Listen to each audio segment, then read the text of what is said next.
नमस्कार दोस्तों, हमारे YouTube चैनल एक प्रयास उड़ान की में आप सभी का स्वागत है। हमने अभी तक स्थानीय स्वशासन के अंतर्गत किस प्रकार स्थानीय स्वशासन के संबंध में जो जैसे समिति का गठन किया गया था, बलवंत राय मेहता, अशोक राय मेहता, जीवीके राव, इन सब समिति के बाद हमने देखा था कि पंचायती राज को संवैधानिकरण करने के लिए किस प्रकार पहले विधेयक लाया गया, पारित कैसे की गई और कौन सी व्यवस्था को अपनाई गई। तो हमने पढ़ा कि भारतीय संविधान में त्रिस्तरीय व्यवस्था क्या गई है, अपनाई गई है, जिसके तहत मध्य प्रदेश क्या था, पंचायती राज पर अधिनियम बनाने वाला पहला राज्य था। उसी के तहत हम छत्तीसगढ़ के अंतर्गत पढ़ रहे हैं क्या, पंचायती राज अधिनियम 1993। छत्तीसगढ़ में हम देखे थे कि सबसे पहले जिला पंचायत का गठन किस प्रकार होती है, उसकी संरचना कैसी होती है। जैसे कि हमने बताया था कि जिला पंचायत में 10 से 35 सदस्य हो सकते हैं। न्यूनतम 10 थी, अधिकतम कितनी थी, 35 थी।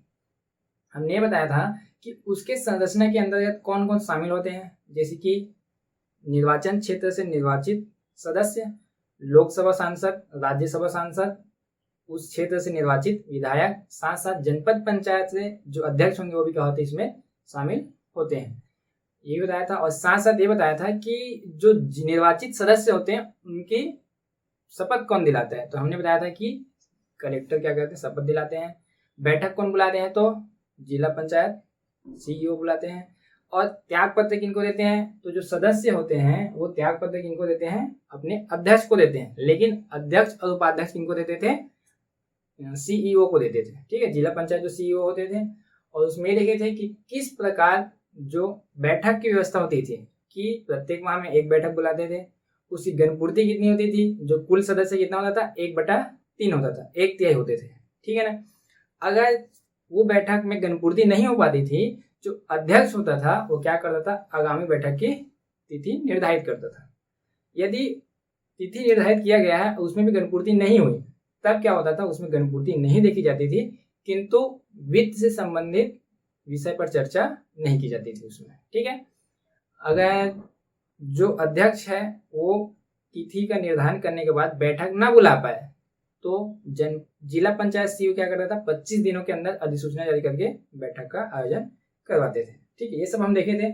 उसके बाद देखे थे कि जिला पंचायत के जो अध्यक्ष है और उपाध्यक्ष है उनको पद मुक्त करने के लिए अविश्वास प्रस्ताव कैसे लाया जाता है, किस प्रकार पारित की जाती है और किस प्रकार चुनौती दी जाती है। जैसे हम जिला पंचायत में क्या देखे थे कि कुल निर्वाचित एवं उपस्थित सदस्य का 3/4 क्या होना चाहिए, प्रस्ताव लाने के लिए होना चाहिए। ठीक है ना। और पारित करने के लिए कितना होना चाहिए, कुल निर्वाचित सदस्य का 2/3 है। ठीक है। आपको याद होगा कि हमने ये भी बताया था कि किस कंडीशन पर अविश्वास प्रस्ताव नहीं लाया जा सकता है। जैसे कि बताए थे कि सदस्य अगर अध्यक्ष बन जाता है तो कार्यकाल के 1 वर्ष के भीतर क्या नहीं लाया जा सकता, अविश्वास प्रस्ताव नहीं लाया जा सकता है, ये बताया था। साथ साथ यदि उसके कार्यकाल में एक बार अविश्वास प्रस्ताव लाया गया है और वो पारित ना हो तो वो पारित ना होने की तिथि से भी 1 साल के भीतर वो अविश्वास प्रस्ताव नहीं ला सकते थे। और अंतिम जो 6 माह जो कार्यकाल का बचा है तो उस अवसर पर भी ये नहीं लाया जा सकता था। और चुनौती देते थे किनको, राज्य शासन को। कितने दिन के भीतर था ये, तो ये कितने दिन के भीतर था, 15 दिन के भीतर जो चुनौती देते थे। और जो अंतिम निर्णय था वो कितना था, 45 दिन के भीतर राज्य शासन क्या देता था, अंतिम निर्णय देता था। तो हम ये सब अध्ययन किए थे जिला पंचायत में। उसके बाद हम जनपद पंचायत में देखे थे कि जनपद पंचायत के अंदर उसकी संरचना क्या होती है, उसके अंदर शपथ कैसे ली जाती है, किस प्रकार त्याग पत्र दिया जाता है। जैसे कि जनपद पंचायत में त्याग पत्र किनको देते थे, सदस्य, अध्यक्ष को। वहां भी अध्यक्ष और उपाध्यक्ष इनको देंगे, जनपद पंचायत सीईओ को। ठीक है, यहाँ पर ध्यान दीजिएगा आप, है ना। और किस प्रकार इनमें जो अविश्वास प्रस्ताव था प्रक्रिया सेम थी, मत भी बराबर था, 3/4 2/3। आप याद कर लीजिएगा, 3/4 2/3 ऐसा करके। ठीक है।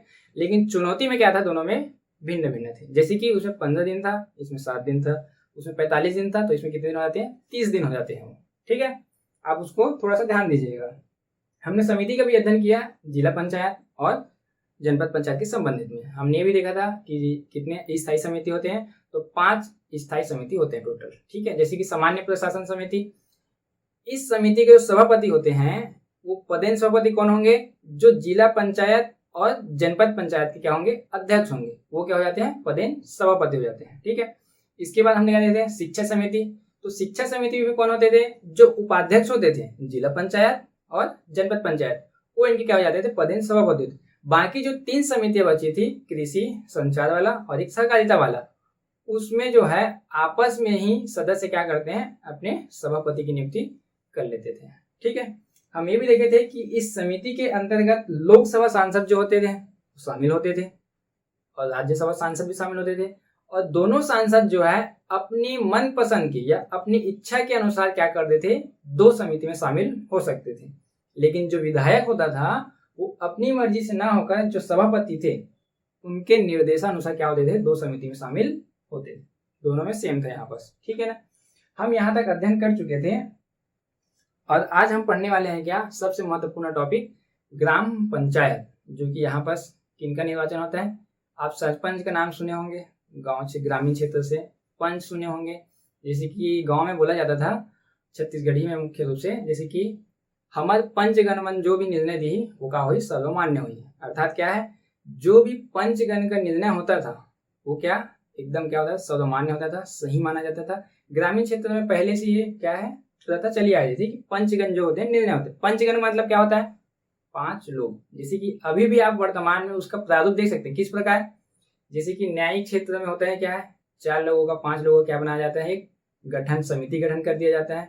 उस समिति के द्वारा क्या दिया जाता है? सुझाव देकर उसका निर्णय दिया जाता है। वही एक आप एग्जाम्पल तब मान सकते हैं। ठीक है ना, तो आज हम अध्ययन करने वाले हैं क्या? ग्राम पंचायत। तो सबसे पहले ग्राम पंचायत की संरचना में क्या क्या पढ़ेंगे? इसकी जो सदस्य होती है संख्या 10 से 20 तक होती है। ये 10 से 20 होनी चाहिए। जैसे कि हम जिला में देखे थे कितना? 10 से 35, जनपद में 10 से 25। हमने ये बताया था कि एक सदस्य जो है, जिला की बात करो ना, एक सदस्य जो है कितने सदस्यों के बीच से चुना जाता है या कितने सदस्य का प्रतिनिधित्व करता है? तो 50,000 का एक सदस्य। ठीक है ना, लेकिन यहाँ न्यूनतम कितना है? 10 है। तो कितने सदस्य के विधि क्या बनेगा? जिला पंचायत 5 लाख होगा कि नहीं होगा? तो 10 सदस्य हुए कि नहीं हुए उसमें? ठीक है, तो इसको ध्यान दीजिएगा। कंफ्यूजन होगा तो आप जरूर कमेंट में पूछ सकते हैं। यह हमारे टेलीग्राम चैनल है एक प्रयास उड़ान की में, उससे आप नंबर ले सकते हैं या आज हम आपको व्हाट्सएप नंबर भी प्रोवाइड करवा देंगे। जो भी आपको परेशानी होगी आप बिल्कुल हमसे पूछ सकते हैं। ठीक है, आगे देखते हैं। जो संरचना होती है ग्राम पंचायत में, इसमें क्या होते हैं? जो वार्ड में क्या होता है? बटा होता है। जैसे कि वार्ड क्रमांक 1, 2, 3, 4 ऐसे बटा होता है ना, तो कितने वार्ड में बटे देंगे? या तो 10 होगा न्यूनतम, अधिकतम कितने होंगे? 20 होंगे वहां पर। ठीक है ना, ये जो होती है 1000 जनसंख्या के बीच बनता है। मतलब क्या हुआ? 10 जो बनेंगे वार्ड उसमें कितने होंगे? 1000। अगर एक की बात करूं, एक प्रतिनिधि कितने का प्रतिनिधित्व करता है? तो 100 लोगों का, 100 जनता का। ठीक है ना, देखते हैं इसमें वार्ड से जो निर्वाचित होते हैं प्रतिनिधि क्या कहलाते हैं? पंच कहलाते हैं। और जो पूर्ण ग्राम पंचायत के जो प्रतिनिधि होते हैं क्या कहलाते हैं? सरपंच कहलाते हैं। यहाँ पर 2 लोगों का क्या होगा? प्रत्यक्ष रूप से निर्वाचन हो रहा है, जैसे कि वहां सिर्फ सदस्यों का निर्वाचन हो रहा है। ठीक है ना, यहाँ पर जो पंचगण होंगे वो कहाँ से आएंगे? वार्ड से आएंगे। एक गांव है आपका, ये गांव आपका कितने वार्ड में बटा है? मान लो जाए 10 वार्ड में बटा है, तो एक एक वार्ड से कौन आएंगे? पंच आएंगे। ठीक है, और पूरे ग्राम पंचायत के जो जनता होगी वो किसको निर्वाचित करेंगे? किसको? सरपंच को। मतलब 2 वोट क्या करेंगे? अपना प्रयोग करेंगे वहां पर। ठीक है, और निर्वाचन क्षेत्र की संख्या कितनी होगी? आपको पहले बताया 10 से 20 हो सकती है, अधिकतम 20 से ना, ध्यान दीजिएगा। अगर आपको क्वेश्चन आता है ग्राम पंचायत में संख्या कितनी हो सकती है, तो 20 है। लेकिन जो +1 है कौन? सरपंच। ये पंच की संख्या है ना, सरपंच एक्स्ट्रा यहाँ पर, ध्यान दीजिएगा। इनका निर्वाचन कैसे होता है? हमने बताया था कि राज्य निर्वाचन आयोग के द्वारा क्या किया जाता है? इनका निर्वाचन का आयोजन किया जाता है। जैसे कि मैं बताया था बार बार कि निर्वाचन आयोग कौन सा अनुच्छेद में? तो 243 का के में, ये ध्यान दीजिएगा। ठीक है ना, राज्य निर्वाचन आयोग जब निर्वाचन करवाता है, जो पंच और सरपंच का होता है ये प्रत्यक्ष रूप से जनता के द्वारा चुने जाते हैं। और जो उप सरपंच होते हैं, जैसे कि उसमें उपाध्यक्ष होता था, तो इसमें कौन आते हैं? उप सरपंच। तो उप सरपंच का जो चुनाव होता है वो अप्रत्यक्ष होता है। क्यों? क्योंकि इसका चुनाव जो है आपस में इस पंच में से क्या बनाया जाता है? उप सरपंच, है ना।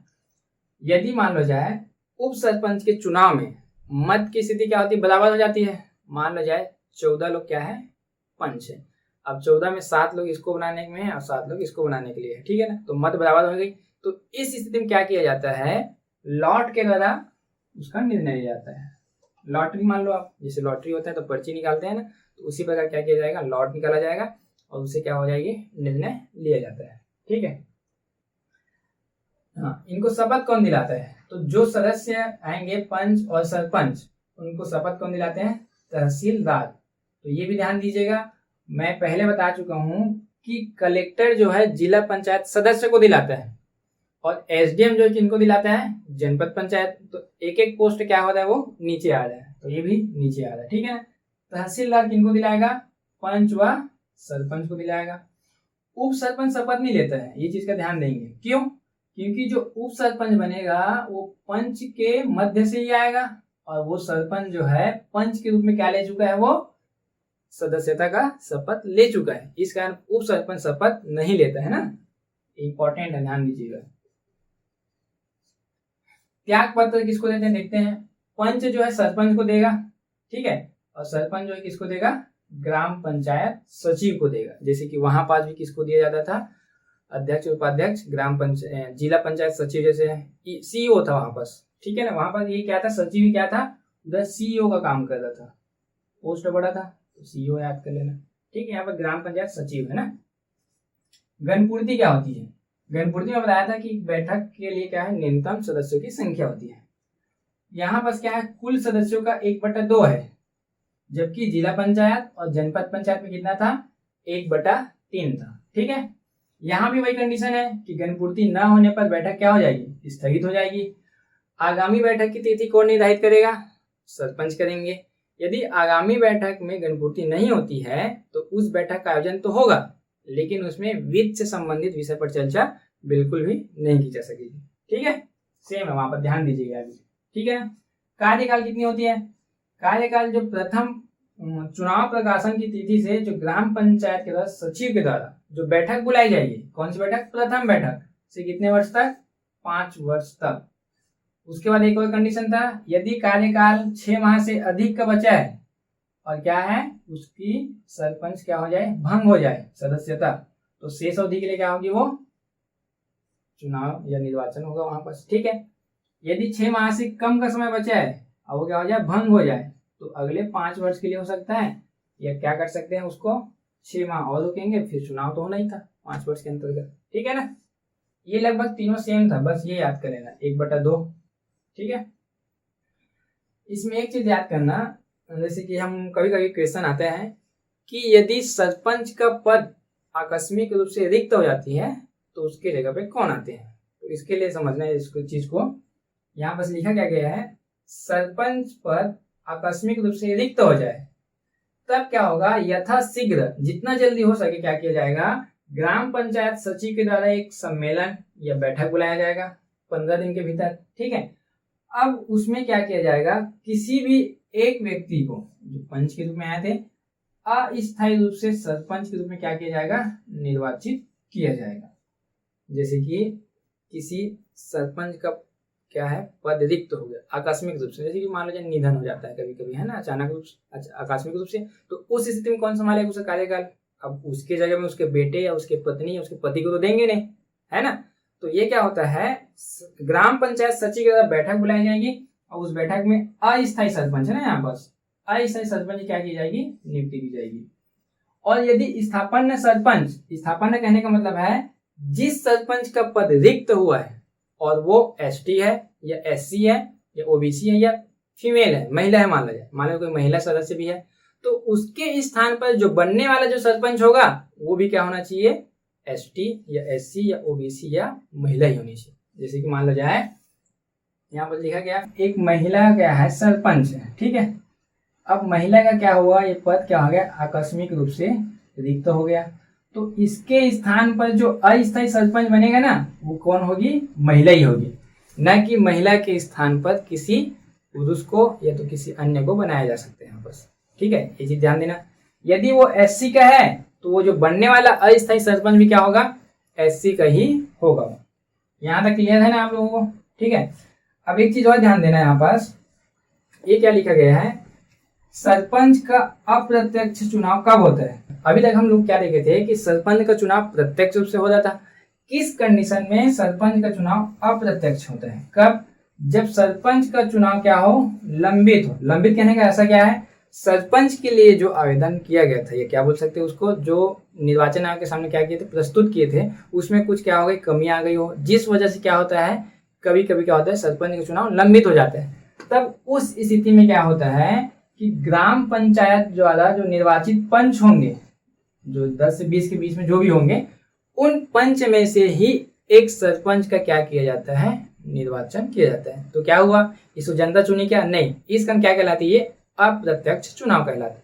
देखो यहाँ कंडीशन अलग था यहाँ पर, ठीक है ना, यहाँ आकस्मिक रूप से था, यहाँ डायरेक्ट क्या पूछा गया है, अप्रत्यक्ष चुनाव कब होता है? कब? जब सरपंच का चुनाव क्या हो, लंबित हो, तब। ठीक है, आगे देखते हैं। हम ये देखते हैं कि छत्तीसगढ़ में मुख्य रूप से कितने ग्राम पंचायत है। ग्राम पंचायत अभी वर्तमान में, पहले तो जनगणना 2011 के अनुसार देख लेते हैं कि छत्तीसगढ़ में टोटल ग्राम पंचायत कितने थे, 10,971 थे। ये जनगणना 2011 के अनुसार है। लेकिन 19 और 20 में क्या हुआ था, पंचायत विकास विभाग के द्वारा गणना के अनुसार क्या है, 11,864 है। ये याद करना, जनगणना के अनुसार है, ये विभाग के अनुसार है। 19-20 में 11,864। लेकिन क्या हुआ है, अभी 1-2 वर्षों में क्या हुआ गया है, सरकार के द्वारा किसी किसी क्षेत्र को नगर पंचायत या नगरीय निकाय में क्या किया गया, शामिल किया गया। इसके कारण इसका डेटा कितना है, 11,851 है। बहुत लोग शामिल हुए इस कारण, लेकिन आप इसको थोड़ा ध्यान दीजिएगा। ठीक है, इसके अतिरिक्त हम जिला पंचायत देखे थे, तो छत्तीसगढ़ में कितने जिले हैं टोटल, वर्तमान में 28 जिले हैं। तो कितने जिला पंचायत होंगे, 28 जिला पंचायत है आपके पास। ठीक है, जनपद पंचायत, जनपद पंचायत का गठन कहाँ किया जाता था, ये हमने बताया है कि जितने विकास खंड हैं उतने जनपद पंचायत होते हैं। लेकिन अभी तो जनपद पंचायत संख्या बढ़ चुकी है, लेकिन जो गठन हुआ है जिस क्षेत्र में, वो कितना है, 149। ये डेटा थोड़ा ध्यान देंगे, अगर आपको पूछा जाता है वर्तमान में तो उसको डेटा हम आपको अपडेट कराएंगे अभी। ठीक है ना, क्योंकि अभी बहुत सारे क्या की गई है, विकास खंड या तहसील की घोषणा की गई है, तो कौन कौन से बने हैं आपको हम अपडेट कराएंगे बाद में। ठीक है, अभी फिलहाल ये डेटा आप याद करेंगे। ठीक है, आगे देखते हैं। जैसे कि हम जिला पंचायत, जनपद पंचायत में उनके अध्यक्ष और उपाध्यक्ष को हटाने के लिए अविश्वास प्रस्ताव देखे थे ना, उसी प्रकार ग्राम पंचायत में भी क्या है, प्रावधान किया गया है कि जो सरपंच और उप सरपंच है उनको पद मुक्त करने के लिए किस प्रकार प्रक्रिया दी गई है। तो हम 2 चीजें पढ़ेंगे यहाँ पास, एक है अविश्वास प्रस्ताव और एक है प्रत्यावर्तन। प्रत्यावर्तन को इंग्लिश में बोला जाएगा राइट टू रिकॉल। ज्यादातर राइट टू रिकॉल ही आप शब्द सुने होंगे, प्रत्यावर्तन शब्द का भी यूज कीजिएगा ताकि वो हिंदी में आता है तो समझने में आसानी होता है।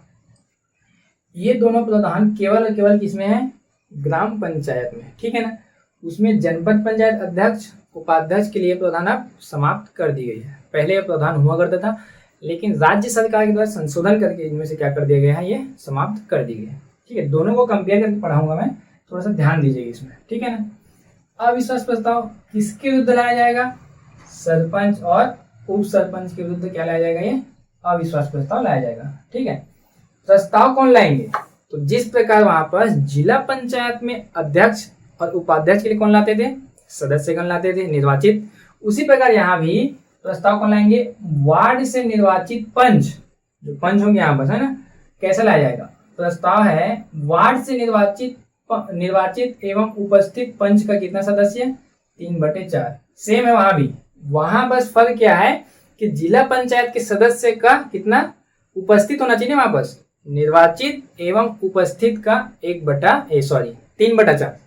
कितना है ये, 3/4। पारित कब होगा, कुल निर्वाचित पंच का 2/3 से क्या हो जाता है, ये पारित हो जाती है। मतदान कराएंगे, प्रोसेस सेम रहेगा ना, मैं शॉर्टकट में बता रहा हूँ। जिस प्रकार जिला पंचायत में निर्वाचित सदस्य एवं उपस्थिति जो उपस्थित होते थे उसका 3/4 के द्वारा क्या लाया जाता था, प्रस्ताव किनको देते थे, जिला पंचायत सीईओ को। सीईओ किसको देता था, राज्य शासन को। राज्य शासन किनको देता था, निर्वाचन आयोग को। फिर निर्वाचन आयोग को संतुष्टि हो जाती थी, इतने लोगों ने क्या दिया है, इनके विरुद्ध मत दिया है, तब क्या किया जाता था, मतदान के लिए एक व्यवस्था की जाती थी। यहाँ भी रहेगा। वार्ड के सदस्य जो है इनको देंगे, ग्राम पंचायत सचिव हो जाएगा यहाँ पास, फिर आगे प्रोसेस सेम रहेगा। ठीक है, ये ध्यान देना, दोनों सेम है वहां पास, बस यहाँ पास वार्ड के पंच हो गए, वहां पास सदस्यगण थे। शर्तें क्या होंगी, एकदम A to Z है। पद ग्रहण की तारीख से 1 वर्ष के भीतर अविश्वास प्रस्ताव बिल्कुल नहीं ला सकते। दूसरा, एक बार प्रस्ताव लाया गया है और वो क्या हो गया, अस्वीकृत हो गया है, कहने का मतलब क्या हो गया, वो पारित नहीं हो पाया है, तब उस दिन से अगले 1 वर्ष तक नहीं ला सकते। ठीक है, शर्त क्या है कि कार्यकाल का 6 माह शेष हो तब नहीं ला सकते। कहने का मतलब क्या है कि सरपंच उप सरपंच का कार्यकाल कितना होता है, 5 वर्ष। यदि उनका कार्यकाल 4 वर्ष 7 माह हो चुका है, अब उसका बचा कितना है, मात्र 5 महीना बचे, तब इस स्थिति में उनके खिलाफ अविश्वास प्रस्ताव नहीं ला सकते। ठीक है, ये तो शर्तें हो गई। लेकिन अब किसी सरपंच या उप सरपंच के खिलाफ क्या लाई गई है, अविश्वास प्रस्ताव लाई गई, वो पारित भी हो गई 2/3 से यहाँ पास। अब वो चुनौती किनको देगा, जो सरपंच के खिलाफ जो अविश्वास प्रस्ताव पारित हो चुका है, तो किसी न किसी को चुनौती देगा ना, अपना भी पक्ष रखने के लिए मौका दिया जाता है यहाँ पास। ठीक है, तो वो चुनौती कितने दिन के भीतर देगा, 7 दिन के भीतर। जैसे ही पारित होगा उस 7 दिन के भीतर चुनौती देगा किनको, कलेक्टर को। ठीक है, अब कलेक्टर को चुनौती देगा तो 7 दिन के अंदर हो सकता है 5वां दिन में दे दे वो चुनौती, 5वें दिन में। तो इस 5वें दिन के जिस दिन सूचना देगा ना, उस दिन की तारीख से 30 दिन के भीतर कलेक्टर जो क्या देगा, अंतिम निर्णय देगा। यहाँ पर तीनों का अलग अलग है, मैं एक साथ आप लोगों के लिए एक नया वीडियो बना दूंगा, जिला, जनपद और ग्राम पंचायत, तीनों को मैं कंपेयर करके आपको पढ़ा दूंगा कि कितने में क्या चुनौती दी गई थी, कौन शपथ दिलाता है, कौन त्याग पत्र किसको देता है, संरचना क्या क्या होती है। ठीक है, आप इसके लिए निश्चिंत रहिए, कंफ्यूज नहीं होंगे। बस जैसे कि यहाँ पर थोड़ा सा बता देता हूँ, जिला था एक जनपद था, और ये क्या है आपका ग्राम। यहाँ पर जो चुनौती की बात बता रहा हूँ, सिर्फ चुनौती, जिला पंचायत में चुनौती कितने दिन के अंदर देते थे, 15 दिन के अंतर्गत। जनपद में 10 दिन के अंतर्गत। ग्राम में कितना हो गया, 7 दिन के अंतर्गत। ये हुआ। लेकिन सूचना मिलने के कितने दिन के भीतर अंतिम निर्णय देते थे, जिला में कितना था, 45, इसमें कितना 30, इसमें कितना है 30, ये दोनों में क्या है 30 है, ये ध्यान देना बस। बाकी क्या हुआ है, कम होते गए। किनको देते थे, ये किनको देता था, राज्य शासन को देता था, ये पंचायत एवं ग्रामीण विकास विभाग को देता था, उसके संचालक को, और यहाँ किसको दे रहा है, कलेक्टर को। ठीक है, तो ऐसा कंपेयर करके मैं आपके लिए एक वीडियो आपको प्रोवाइड करवा दूंगा, आप निश्चिंत रहिए इसके लिए। ठीक है ना, ये क्लियर हुआ ना। अविश्वास प्रस्ताव, अविश्वास प्रस्ताव तीनों में क्या है, लगभग सेम है, चुनौती में बस क्या है, फर्क है यहाँ पर, बाकी सब सेम है। प्रस्ताव कौन लाएगा, कैसे लाएगा, कितने बहुमत से पारित होगा, क्या पूरा सेम है। अब हम बात करें क्या, राइट टू रिकॉल, जिसको हिंदी में क्या बोला जाता है, प्रत्यावर्तन। ठीक है ना, राइट टू रिकॉल कौन लाएगा, मतदाता के लाया जाएगा। यहाँ पर इंपॉर्टेंट पॉइंट है, ये जो था अविश्वास प्रस्ताव किनके द्वारा लाया जाता था, वार्ड से निर्वाचित पंच के द्वारा और वहां सदस्य के द्वारा। लेकिन जो राइट टू रिकॉल है किसके द्वारा लाया जाता है, मतदाता। मतदाता कौन, हम, मतलब जो उनको क्या करते हैं, निर्वाचित करते हैं। ये चीज ध्यान दीजिएगा, ये मतदाता के द्वारा है और ये उसके सदस्यों के द्वारा है। ये जो राइट टू रिकॉल है, ये धारा में कौन सा है, 21 का। आप इसके लिए भी थोड़ा सा ध्यान दीजिएगा कि आजकल जो करंट में जो एग्जाम हो रहा है उसमें आपको धारा या अनुच्छेद भी पूछे जाते हैं। जैसे ग्राम सभा का प्रावधान कौन से धारा में, कौन से अनुच्छेद में है। राज्य निर्वाचन आयोग को जैसे मैं बता रहा हूँ, अनुच्छेद कितना 243 का के, ये भी है। उसी प्रकार आप भी क्या करना, इन सब धाराओं को याद करना। मैं लास्ट में आपको हर एक पॉइंट क्या करा दूंगा, आपको एक साथ में धारा बता दूंगा। जैसे कि यहाँ पढ़े हैं क्या, ग्राम पंचायत में अविश्वास प्रस्ताव है, तो ये पूछा जा सकता है कि कौन से धारा के अंतर्गत आता है, तो मैं आपको लास्ट में पूरा हर चीज क्या करूंगा आपको बताऊंगा यहाँ बस। ठीक है ना, देखते हैं प्रत्यावर्तन में क्या क्या है। प्रत्यावर्तन मतदाता के द्वारा लाया जाएगा, किनके खिलाफ, पहले देखते हैं सरपंच के खिलाफ।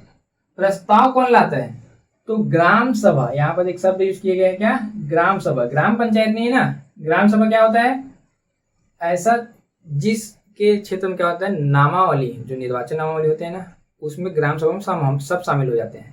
मतलब एक बेस है वो ग्राम सभा। जैसे कि मान लो जाए मेरा नाम एक गांव के निर्वाचन नामावली में दर्ज है। तो मैं क्या हूं, उस ग्राम सभा का सदस्य हूं, तो मैं भी क्या कर सकता हूं, इसमें मतदान कर सकता हूं। ठीक है ना।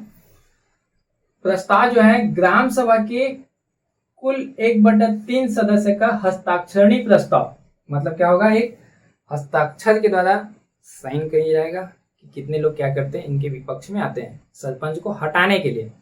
तो ग्राम पंचायत का 1/3 होना चाहिए हस्ताक्षर। सेम है, यहाँ क्या था, 3/4 था, यहाँ सदस्य का कितना है, 1/3 कुल गांव का ना, पूरे गांव का। ठीक है। पारित कैसे होता है, मतदान कराएंगे, जब आ जाएगा तो 1/3 लोग सदस्य मान लीजिए बोलना चाहते हैं कि हमारे सरपंच को क्या करना है, हटाना है, काम अच्छे नहीं कर रहे हैं। ठीक है ना। तब पारित कब होगा, मतदान कराने पर आधे से अधिक जो मतदाता हैं अगर सरपंच के विरुद्ध मतदान करते हैं तो उसका पद क्या हो जाएगा, रिक्त हो जाएगा। 50% +1 भी लिख दे यहाँ बस। ठीक है ना। किसी ग्राम पंचायत की सदस्य संख्या कितनी है, मान लो जाए 200 है। ठीक है।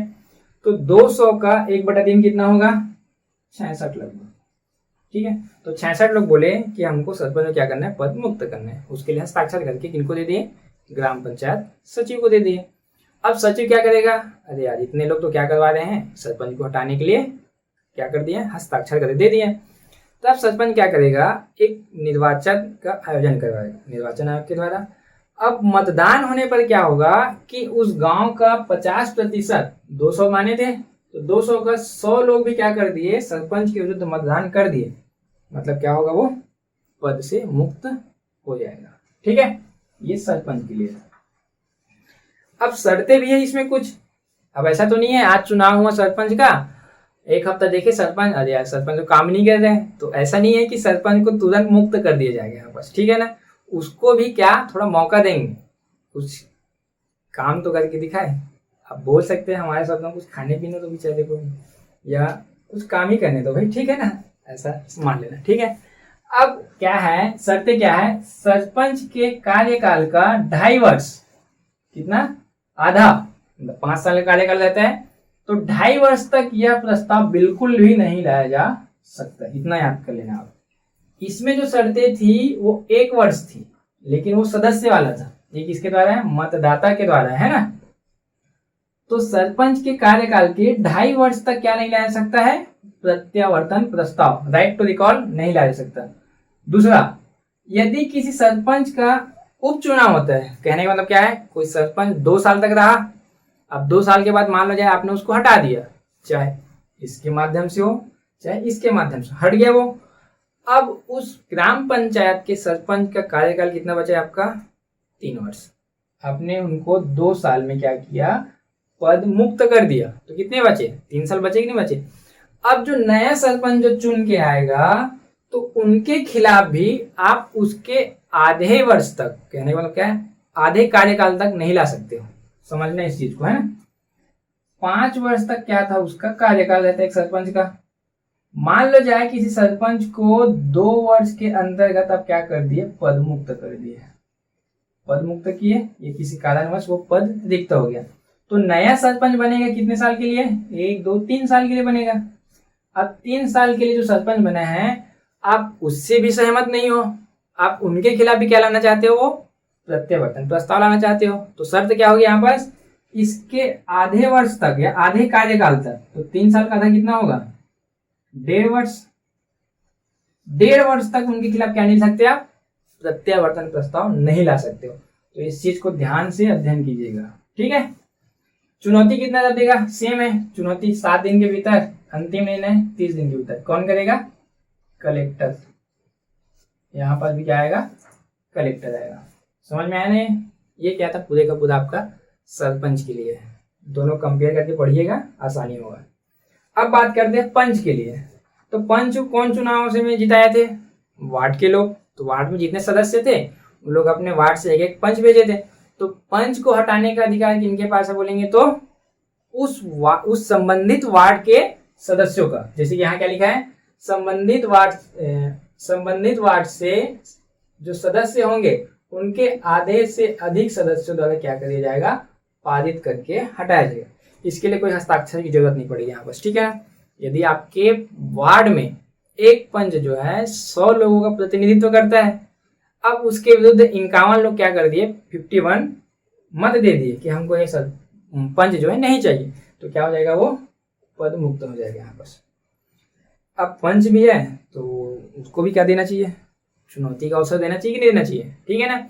तो उनका भी क्या है, सेम रहेगा आपका। जैसे कि आपको सरपंच के लिए दिएगा, शर्तें भी क्या रहेगी, सेम रहेगी। ये दोनों क्या है, इनके लिए सेम है, पंच और सरपंच का सेम रहेगा।